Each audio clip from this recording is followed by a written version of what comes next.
Hello everybody and welcome back to the coolest dog training channel right here on YouTube. I'm Tom Davis, America's Canine Educator.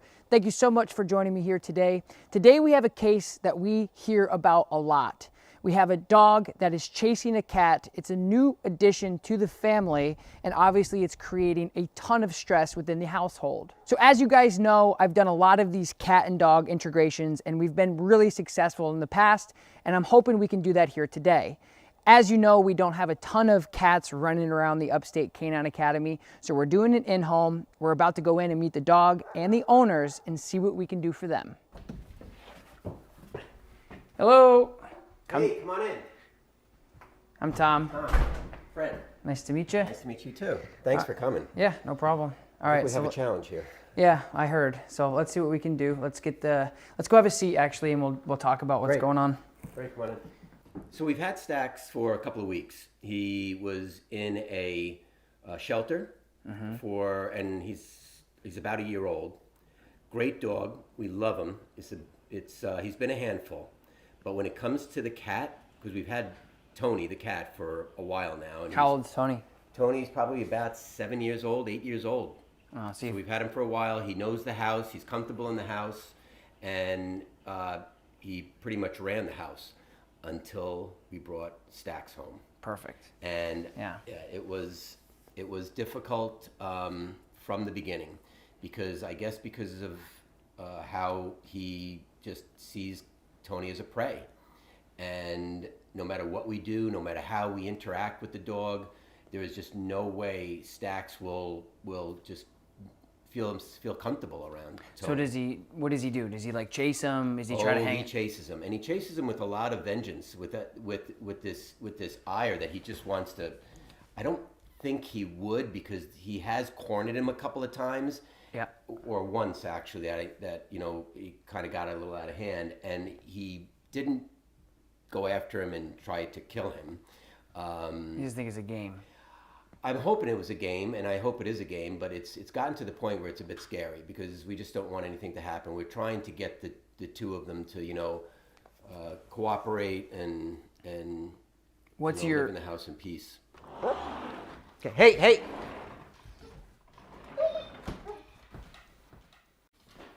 Hey! See, that's the cat door he ripped out. That's a new one. We just got about a week ago.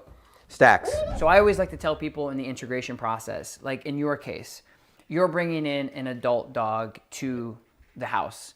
Now, if you have a puppy, this is a little different because puppies really can't do a lot of damage. They might chase the cat around and it might be cute, but they typically, in experiences like this, they typically grow up like my dogs. They're all 100 pounds or more. Once they grow up with the animal together, then they really just have a playful relationship.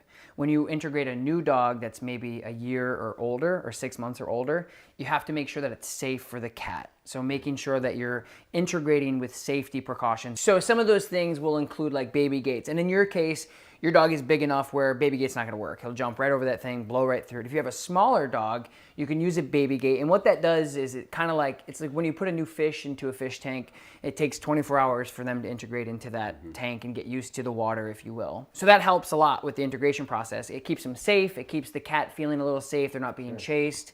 If your cat can jump up on things, that's a little different too. That provides them a little bit of safety.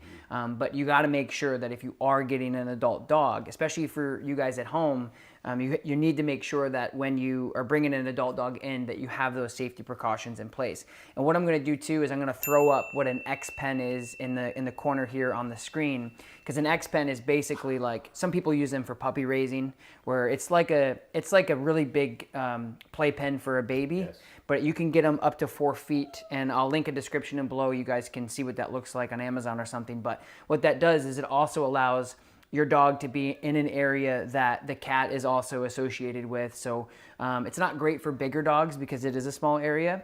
But if your cat is really comfortable with being in spaces that are smaller as well, you can put your cat in there and just kind of integrate them that way.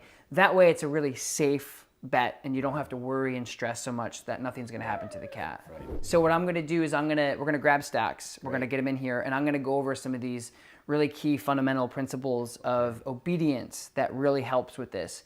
And I think the most important thing for you as a dog owner is to realize that we can't tell a fish not to swim. And in this case, it means like I can't take that prey drive out of him, but I can certainly give you the fundamental obedience to manage the situation, to say like, hey buddy, I know what you want to do, but I have to teach you these things. And right now it doesn't sound like you guys have any structure like within what you're doing. He's kind of running the roost, yeah?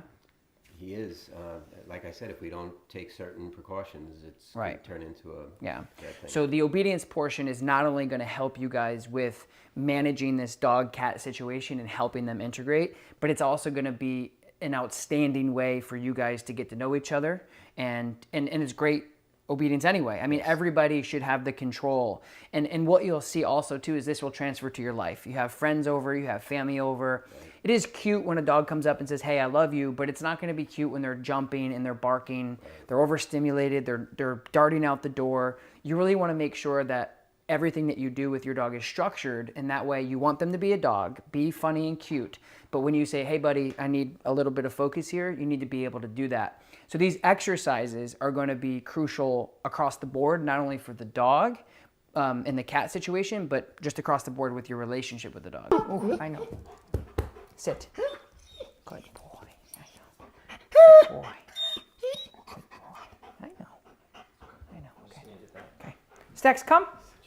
So the three things I like to teach dogs for this type of stuff is very basic. The place command, the recall, which is the come command, and then the leave it command. So the place command is basically a targeted area like this bed here that we have set up. So it could be a bed, it could be a cot, anything other than the ground. And what we want to be able to do is say, hey dog, go there. Because what that does is it initially takes away and decompresses that pressure of him going like, where's the cat? So if you say, again, like we talked about before, I know what you want to do, you're a dog, you have a prey drive, but here's what I want you to do, and it'll decompress that prey drive.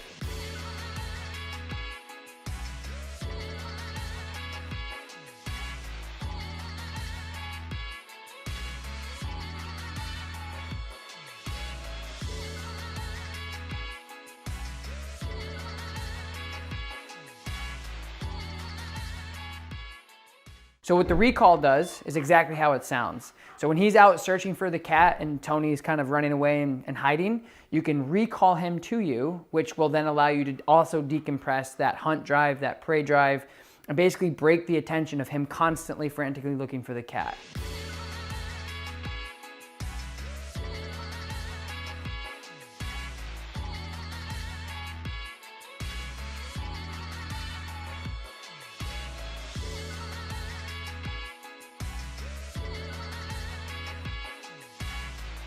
So last but not least will be the leave it command. The leave it command is going to be universally used for pretty much anything you do not want him engaged in. That's going to come at the very end when we bring Tony out. Hopefully we can get him out of his scared place, and we can then say, hey Stax, leave it, and then for him to disengage off of Tony to redirect his attention. All right, so this is Tony. So we're going to really practice the leave it command. So you got to remember, Tony is in your hands. I have the ball. Stax, place. Good. Good place. All right, now you're going to let him out.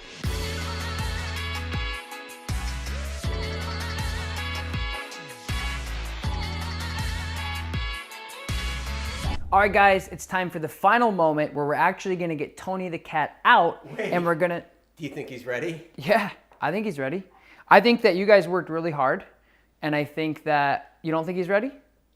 If you think You got to... he's Listen, ready, you got to trust the process. If you think he's ready, I think he's ready. We have worked hard on it. If you think he's ready, I'm ready. I think he's ready. So as I was saying, we're going to get Tony the cat out, and we're going to try this out for real. Get cut up. Good. All right. So now what you're going to do is now we got the cat out. What I need you to do is you're going to... This is already better. Yeah. You're going to call him backwards, and you're going to tell him to place. So recall, walk backwards. Place. Good. Down. Stay. Good place. Good place. Stay. Stay. All right, so now you're going to work on the final, which is the leave it. Leave it. Leave it. Good. All right, Fred, so now you're going to recall him to you. Stax, come. Good. Now send him to his place. Stax, place. Oh. Good. Stax, place. Good. So now what I want you to do is... Good leave. Stax. Good leave. Leave it. Good boy. Good boy. Okay, now, Good boy. Christine, why don't you just get up and just walk that way, and he's gonna follow Christine and the cat. Tell him to leave it. Leave it. Good. Let him out a little bit. Let him out a little bit. Break. Break. Good. Stop. Nope. Gotta let him out, so we gotta do a recall. Okay. Okay, so we'll do it again. So put him back. Stacks, place. So you let him out, have him here, and we're gonna do that whole process again, okay? Stacks, break. Good. Let him go. Hold. Recall him. Stacks, come. Good. Come. Stacks, place. Good. Wonderful. So see how nice that is? Wow, it's great. Yeah, so it's a little better than getting dragged to the cat door every time. Hey, hey, hey! Stacks! So those three things with the, hey, come back to me because I know you're interested. Yep. And then giving him a job of like, this is where I want you to be because Tony's got to live his life too. Yep. And then you telling him to leave it, to disengage him, to say like, okay, I won't go, will really, really help you guys in the future. Okay. And then again, what it does is it allows him to actually start associating Tony with like, hey, maybe this isn't so bad. And then eventually the goal is for them to coexist. And if not, you have the ability to manage this as long as you want to. Yeah. And it's really easy with that obedience. The whole quality of life is going to be different in this house with Tony being able to, walk around right. the house, do what he has to do, and having him under control.